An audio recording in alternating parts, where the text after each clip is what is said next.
నడింపాలెంలో అమరావతి దగ్గర నడింపాలెంలో దాదాపు 5.5 కోట్లు లేదంటే 6 కోట్ల విలువైనటువంటి ఒక స్థలాన్ని ఒక జాతీయ సంస్థకి ఫ్రీగా ఇచ్చేస్తుంది గవర్నమెంట్. ఇది జాతీయ సంస్థ కాదు, జాతీయ యోగా పరిశోధన లేదంటే జాతీయ యోగా న్యాచురోపతి పరిశోధన కేంద్రం. ఇది నిజంగా ప్రభుత్వ రంగ సంస్థ అయితే సరే, ప్రభుత్వానికి సంబంధించిందే కాబట్టి ఇది ఫ్రీగా కాకపోతే ఇంకో రకంగానే ఇవ్వచ్చు అనుకోవచ్చు. కానీ నిజంగా జాతీయ యోగా అనేది ఉన్నదా, ఉంటే ఓకే. నాకైతే ఉన్నట్టయితే తెలియదు. మనకి ఇదివరకు పేపర్లలో కొన్ని యూనివర్సిటీలు ఫేక్ యూనివర్సిటీలు అని చెప్పేసి కొన్ని ప్రకటనలు చేస్తూ ఉండేవి. వాటిల్లో ఉత్తరప్రదేశ్ మౌలానా అబుల్ కలాం యూనివర్సిటీ అని, లేకపోతే అంటే చూడటానికి నిజంగా యూనివర్సిటీల పేర్లాగా ఉంటాయి. Baba Maulana Abul university of education, ఇలా రకరకాల పేర్లతో ఫేక్ యూనివర్సిటీలు అంటే ఏవో ఉంటాయి, సర్టిఫికెట్లు మాత్రం జారీ చేస్తుంటాయి డిస్టెన్స్ ఎడ్యుకేషన్ అని చెప్పేసి. ఆ సమయాల్లో ఇలాంటివి ఎక్కువ చూసేవాళ్ళం.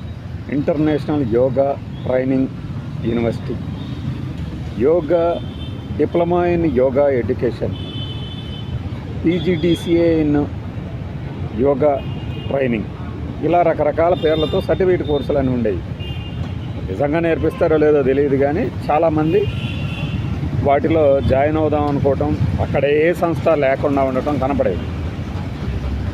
ఆ క్రమంలో ఏంటంటే యోగాకి సంబంధించి ప్రభుత్వ విభాగం లేదు నాకు తెలుసు. ఉంటే సరే, ఆయుష్ ఉంది,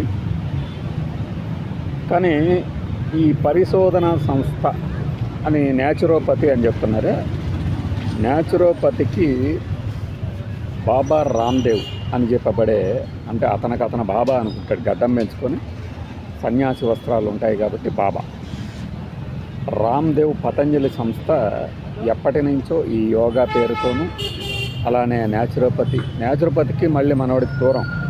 ఇతను వాడే మందులనే వాడమంటాడు.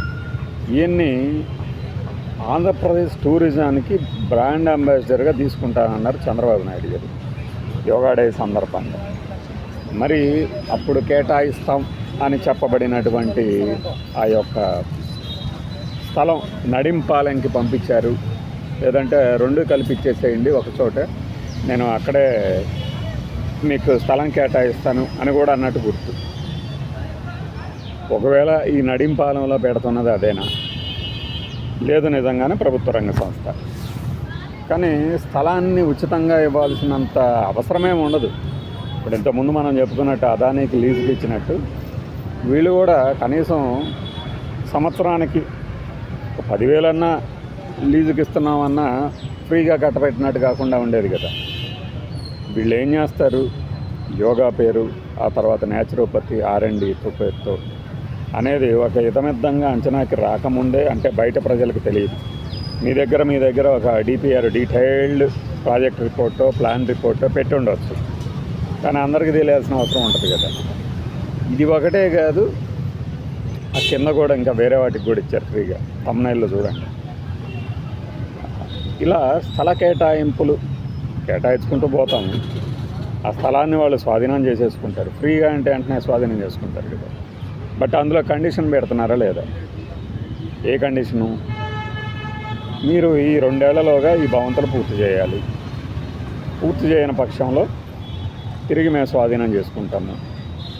లేదు, పూర్తి చేసిన తర్వాత కండిషన్స్ ఏంటి, ప్రభుత్వానికి వచ్చే ప్రయోజనం ఏంటి, ఇందులో ఏమన్నా సేవలు ఏమన్నా స్థానిక ప్రజలకి లేదంటే రాష్ట్ర ప్రజలకి ఉచితంగా ఏమన్నా ఇవ్వబోతున్నారా, ఇవన్నీ చెప్పకుండా ఊరికనే ఫ్రీగా ఇచ్చేసామంటే ఎవరికి ఏం తెలుస్తుంది? విమర్శలకే తావిస్తారు. ఇప్పుడు నాకు ఆ 4 నెలలతో తెలిసేదేంటి? ఒక సంస్థకి ఉచితంగా, పైగా మళ్ళీ ఆ విలువ కూడా చెప్పడం, 6 కోట్ల విలువైన ఈ స్థలాన్ని దాదాపుగా ఫ్రీ ఇచ్చేస్తుంది అని. ఎందుకలా?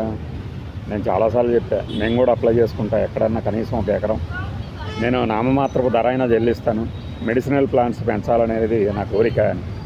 మరి అప్లికేషన్ ఎవరికి పెట్టాలి, ఎలా పెట్టాలి, దానికి నిబంధనలు ఏంటి, ఈజ్ ఆఫ్ డూయింగ్ లాగా స్పీడ్ ఆఫ్ డూయింగ్ కూడా ఉందన్నారు కదా.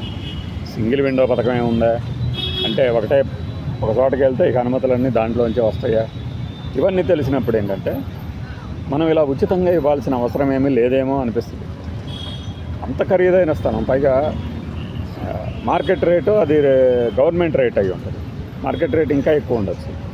రేపొద్దున ఏం చేయబోతున్నారు వాళ్ళు? యోగా ట్రైనింగ్ సెంటరా, ఏది మన